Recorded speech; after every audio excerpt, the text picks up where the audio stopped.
Enjoy yourself. You've got millions of years to get through it. If you don't want to follow away and come to the understanding of it all. But there's no particular way that's got a contract with God. They're all just doing business, brother. Yeah. And most of those that had the most of it, nobody ever even heard of them on any national scale or otherwise. Imagine how insignificant the Master Jesus was in his advent here on earth. Huh? Yeah. And like when he healed somebody, he said, "Go and tell no man." Yeah. It says, "Tell no one, but show John." Wow. So if you're well, just show him your wealth. That's all.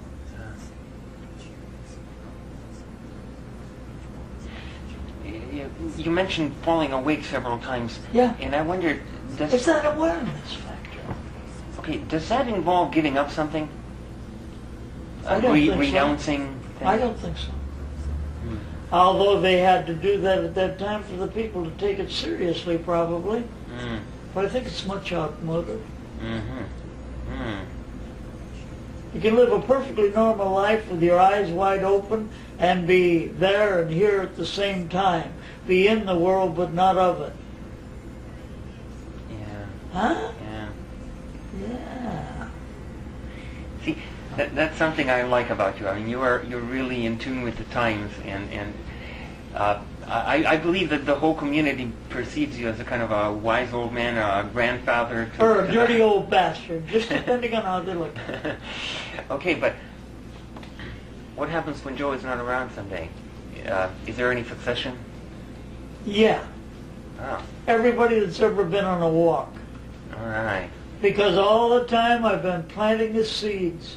And the seeds in there, they already had in them. I've just been giving them a little warmth on that part. And gradually as those seeds open, they won't know who the hell started them to open. But it'll happen, and that's it.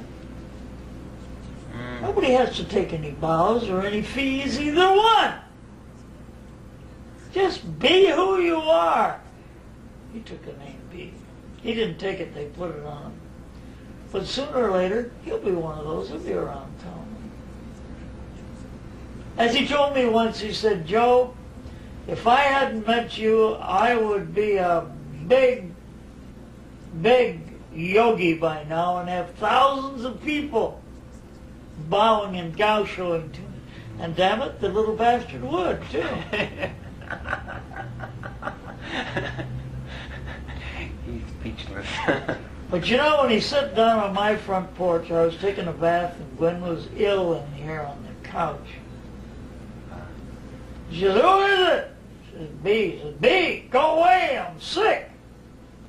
Joe's taking a bath. I got through the bath and went down the stairs, and I looked down at the foot of the stairs. And here was a flower coming through my mail slot. So I went down there, and the weather was about as cold as it is tonight. And this guy's sitting there with just a little robe on, and he's got this hunk of wood in his hand. And he said, "I carved this for you." And it's a Sufi wings. Yeah. You go back in that movement, don't you, Joe? The Sufi movement. How did you come by meeting Sam? Well, Sam and I met at the Theosophical Society, and Sam was very eclectic in his interests. He did show up at when Ira Price was doing a talk on Buddhism up there. Well, we got to talking. We got very friendly. In fact, I consider him very close to me. Funny thing, Moinadine thought that when he said, when he was on his deathbed practically, when he said, "Take this, take it, take it." And I said, "No, no, just take it." I said, "All right, I will."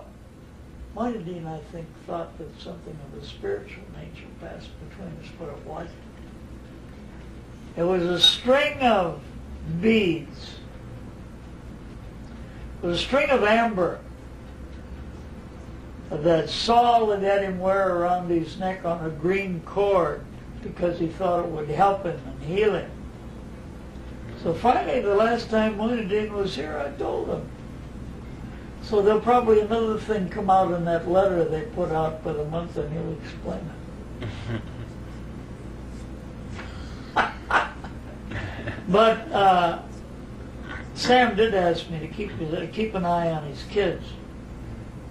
So every once in a while, if one of them I feel is getting out of line, I don't have any hesitancy in telling them off.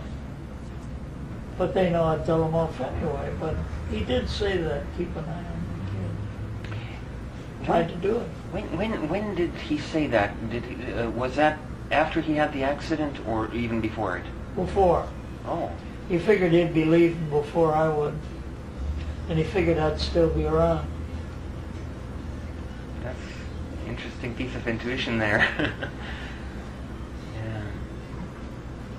What were the major influences in your life as you came up through the years? Different ones at different times. It's like this. It's like you read a book 5 years later. If it's a good book, you read it and you find stuff in there that you never knew was there. So it's the same thing. I met people. I was open to anything and everything. Go ahead and see what it's about. But then your consciousness keeps understanding more and more, and you reach to another level and widen out. And my whole thought when I was about 30 was to come into a common denominator in all religions that would give me the touch. And what I come to was love, unselfish love. So, not bad, huh? But it's been quite an adventure because I never was particularly successful in life, though I made a living for my 3 families that I had. Still looking for the other something. And it just changed inside, and I felt different about it. Because at first, I was strictly fascinated by the books that C.W. Leadbeater showing all those auras and that, you know. And they said, well, you study for a few years and you'll be seeing these. Well, I'm now 83 and I don't see them. Once in a while I've seen them. But not, it isn't like you can turn it on or turn it off. But there's been times when I have. But at one point, at least, from what I know, you had an experience to do with the breath. Oh yeah.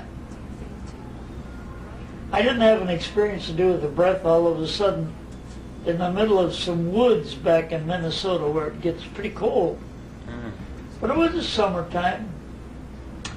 I was just breathing, and I took a breath in a certain way.